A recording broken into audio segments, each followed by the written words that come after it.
कुछ ही दिनों में मैं अपने ससुराल चली जाऊंगी। जाते जाते मैं आपसे कुछ मांगना चाहती हूँ। वादा कीजिए, आप मना नहीं करेंगी। अब वादा क्या? अब मेरी कंचन बिटिया को दादी से कौन सा तोहफा चाहिए? दादी, मुझे अपनी पहले वाली सुमन वापस चाहिए। दादी, जिस सुमन को हम अपने सामने देख रहे हैं वो सुमन नहीं, सुमन की जिंदा लाश है। उसे भी जीने का एक मौका चाहिए और उस मौके के लिए मुझे आपका साथ चाहिए। आप अपनी पोती को यह तोहफा देंगी ना?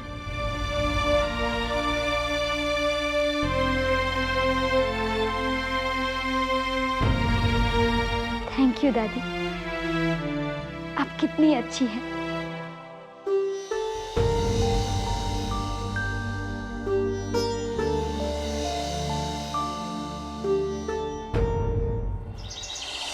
बहन जी, ये देखिए लहरिया साड़ी, खास जयपुर से मंगवाई है। ये कैसी है दीदी? बहुत अच्छी। ये देखिए चंदेरी साड़ी। ये रंग मुझ पर कैसा लगेगा? बुआ जी, आप पर तो हर रंग जचता है।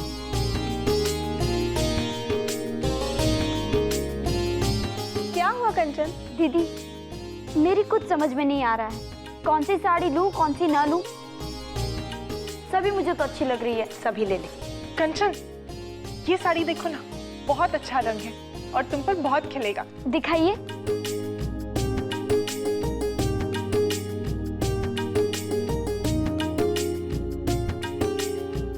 कंचन, तुम यहाँ और मैं तुमको पूरे घर में ढूंढ रहा हूँ। चलो जल्दी चलो, मुझे तुमसे बहुत जरूरी काम है। हाँ भैया, लेकिन मुझे पहले ये बताइए कि मैं इन दोनों में से कौन सी साड़ी लूं? कंचन, अब मुझे कहाँ समझ में आएगा इनमें से कौन सी अच्छी है। ये सारी अच्छी साड़ी है, तुम जो भी चाहो ले लो। अरे भैया बताइए ना, चलिए।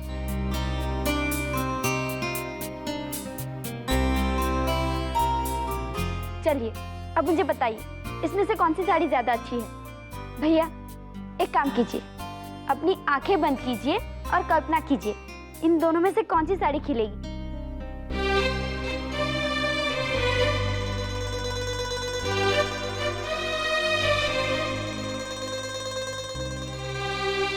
ये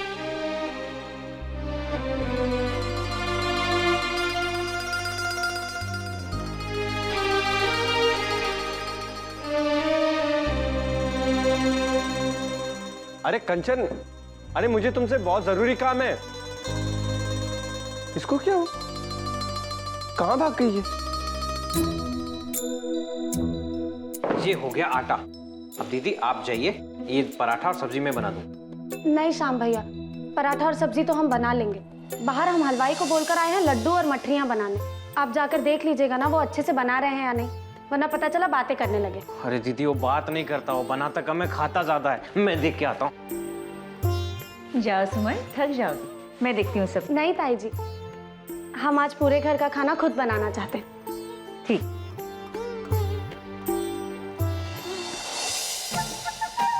सुमन, ये सब छोड़ो, तू चल मेरे साथ। अरे कंचन, हमें बहुत काम है। ये सब ताई जी संभाल लेंगे, तुम चलो मेरे साथ। मैं देखती हूँ सब। जाओ बेटा। चलो। बात क्या है कंचन? अरे बताओ ना कंचन, बात क्या है? अरे बताती हूँ। अब मुझे बता, इन दोनों में से तुझे कौन सी साड़ी पसंद है?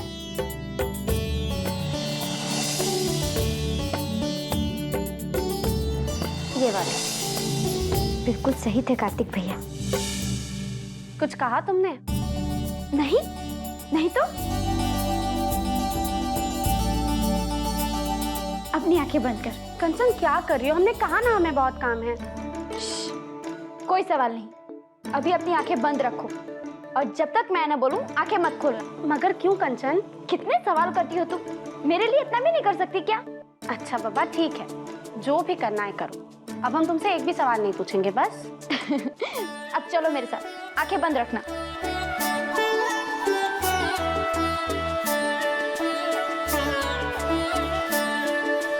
हाँ, और आंखें मत खोलना।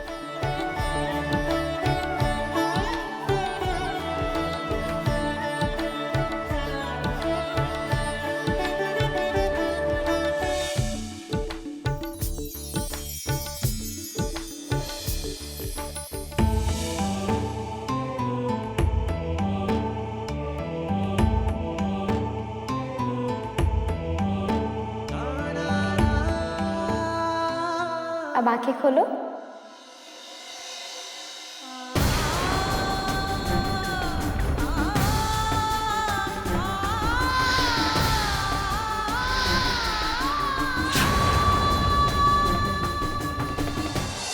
तुम मेरी शादी में यही पहनोगी।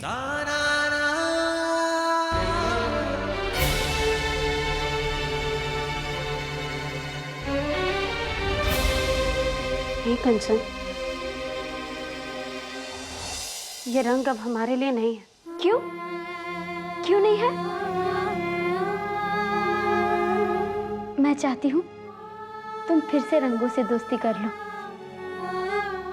मैंने दादी से भी इजाजत ले ली है। वो मान गई कि तुम मेरी शादी में फिर से सजो। अब तुम्हें कोई पाबंदी नहीं है। हमें ये सुनकर बहुत अच्छा लगा। बहुत खुशी हुई कि अब इस घर में हमारे लिए कोई बंधन, कोई पाबंदी नहीं है। और हमारी सबसे प्यारी सहेली चाहती है कि हम रंगों से एक बार फिर दोस्ती कर लें। हमारे लिए इतना सोचने के लिए बहुत बहुत शुक्रिया कंचन। पर हमारी जिंदगी का फीकापन हमारे भाग्य की देन है।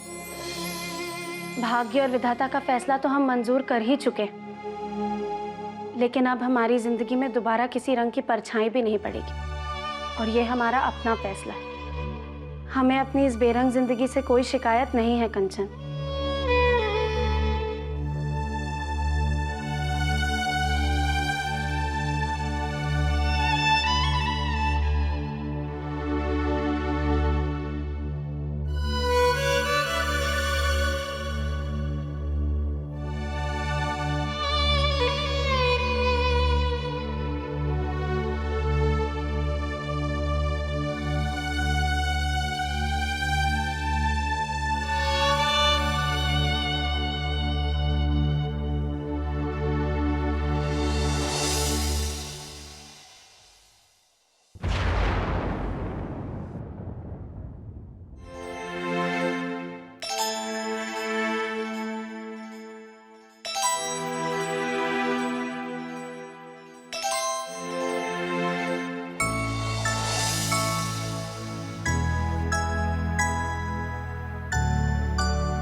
टिक्कू, अरे तुम अकेले खेल रहे हो?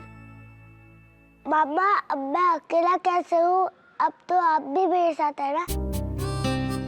चलो कल प्ले उड़ाते। नहीं नहीं बेटा, आज नहीं। अभी कंचन मौसी की शादी है ना, उसके लिए हमको सारी तैयारियां करनी है। और तुम खेल रहे हो यहाँ। एक बार शादी हो जाए उसके बाद मैं तुम्हारे साथ पतंग भी उड़ाऊंगा और प्लेन भी उड़ाऊंगा। प्रॉमिस? प्रॉमिस। चलो चलो उठाओ ये सब, नीचे चल के खेलेंगे।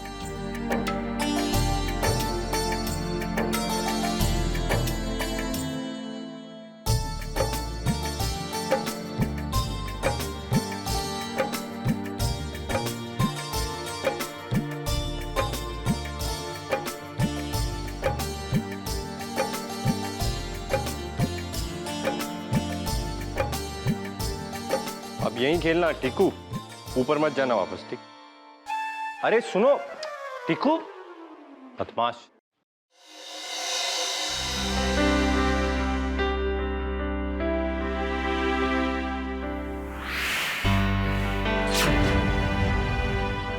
अरे ये तो नंदिनी का फोन बिल है, को इसका प्लेन बना के उड़ा।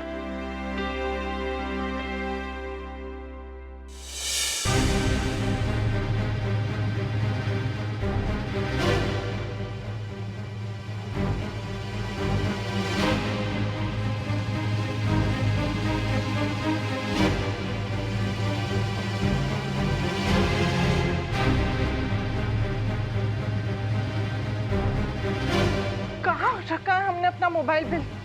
सारा कमरा छान मार लिया हमने। उस बिल में तो हमारी सारी डिटेल्स थी। अगर वो फोन बिल किसी के हाथ आ गया तो।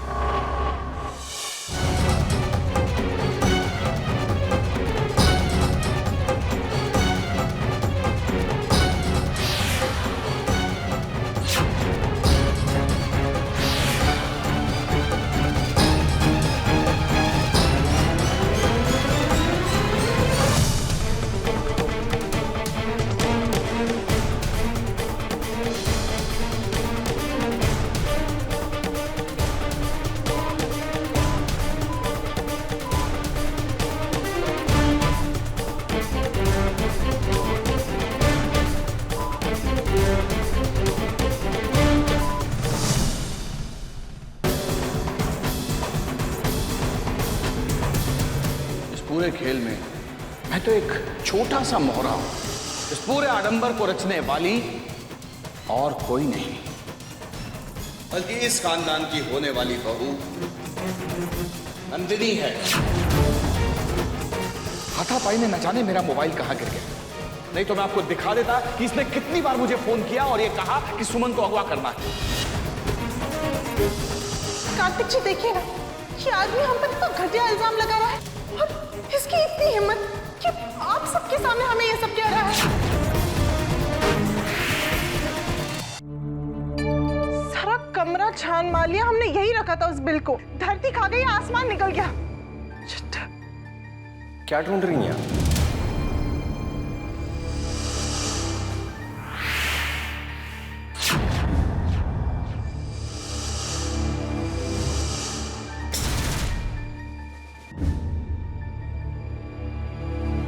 आप कार्तिक जी,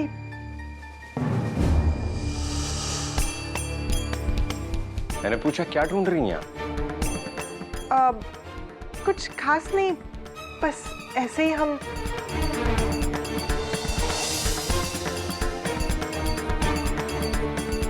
कमरे की और आपकी हालत देखकर तो ऐसा नहीं लगता। मुझे बता दो, शायद मैं उसे ढूंढने में आपकी मदद कर सकूं। नहीं कार्तिक जी, हम कह रहे हैं ना कुछ खास नहीं। खास तो है, बहुत खास है, वरना आप ऐसे पागलों की तरह उसे ढूंढ नहीं रही। साफ साफ बता क्यों नहीं देती कि आप अपने फोन का बिल ढूंढ रही हैं?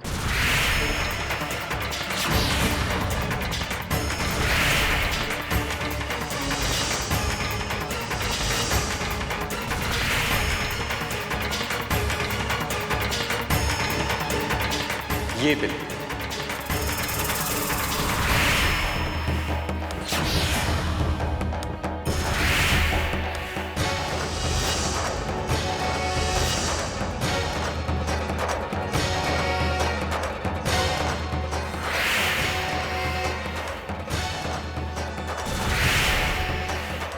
यही ढूंढ रही है ना? इसमें आपके हर कॉल की डिटेल है, उन कॉल्स की भी जो आपने प्रभु दयाल को किए थे। ये बिल नहीं है, ये आपके झूठ का कच्चा चिट्ठा है। झूठ का कच्चा चिट्ठा है।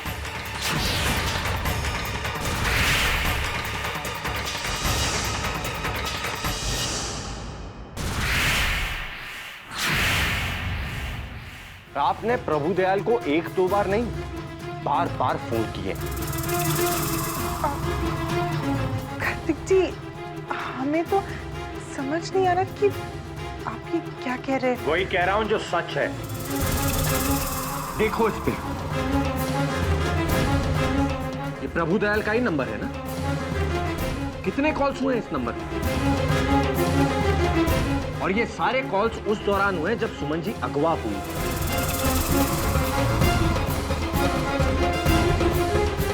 मेरा शक बिल्कुल सही था। सुमन जी के अगवा होने के पीछे सिर्फ आपका हाथ था, लेकिन मेरा सच पूछते ही आपने घर में हंगामा खड़ा कर दिया। खुद दोषी होते हुए आपने सबके सामने मुझे दोषी बना दिया कि मैंने आप पर शक किया, मैंने आपका भरोसा तोड़ा। वो सुमन जी जिसने हमेशा आपका भला चाहा, हम दोनों के रिश्ते के बारे में इतना अच्छा सोचती हैं, आपने उनके साथ इतनी गिरी भी हरकत। अब बंद कीजिए अपने ये झूठे आंसू, मुझे जवाब चाहिए। फॉलो क्यों किया? क्योंकि नफरत करते हैं हम सुमन से।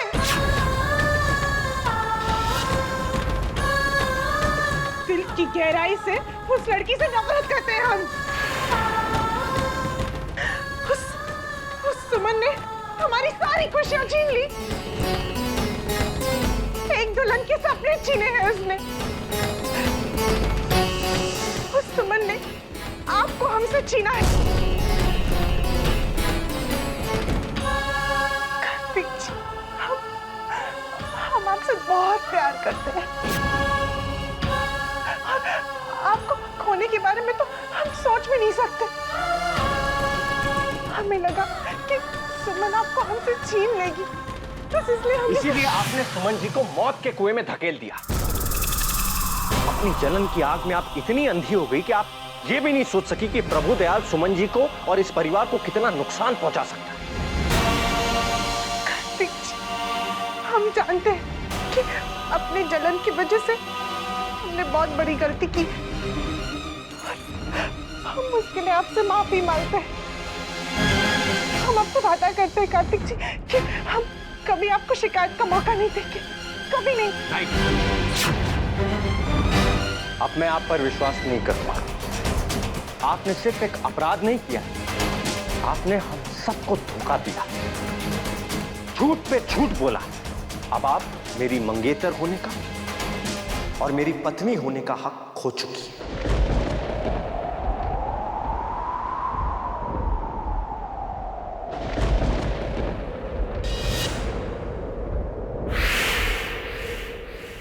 आप हमेशा के लिए मेरा भरोसा खो चुकी। जिस इंसान की इंसानियत मर चुकी, जिसकी आत्मा मर चुकी हो, जो अपने स्वार्थ के अलावा और कुछ देख ही नहीं सकता, वो रिश्तों की अहमियत क्या समझेगा? और मुझे ऐसे इंसान के साथ कोई रिश्ता नहीं रखता। मैं आज, अभी, इसी वक्त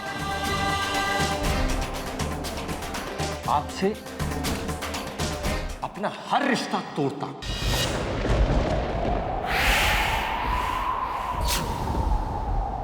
और मैं अभी घर वालों को जाकर आपकी ये सच्चाई बताऊंगा। नहीं कार्तिक जी, हमें माफ कर दीजिए। कार्तिक जी प्लीज किसी को कुछ मत बताइए, प्लीज। कार्तिक जी,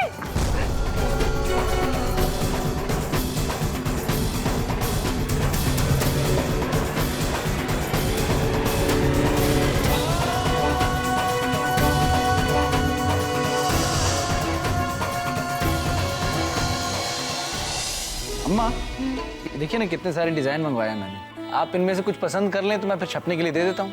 अब ये सारे काम तो तुम्हारे बाबूजी किया करते थे। अगर तुम्हारे बाबूजी आज यहाँ होते तो कितना अच्छा होता ना। तुमने पुकारा और हम चले आए। आइए आइए, वहां रखिए।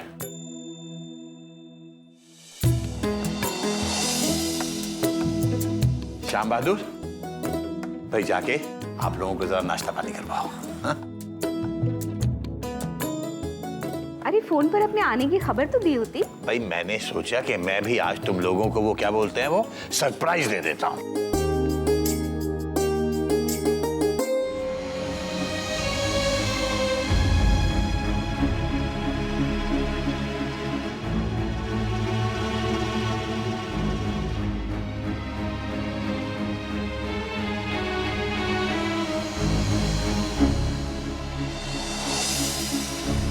और ये सब क्या है? भाई ये सब नंदिनी के घर वालों ने कंचन की शादी पर तोहफे भिजवाए।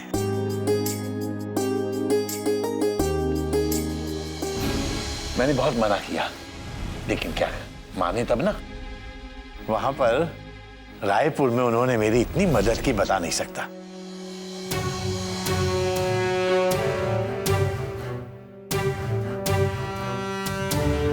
दादाजी, मुझे आपसे एक बहुत जरूरी बात करनी है।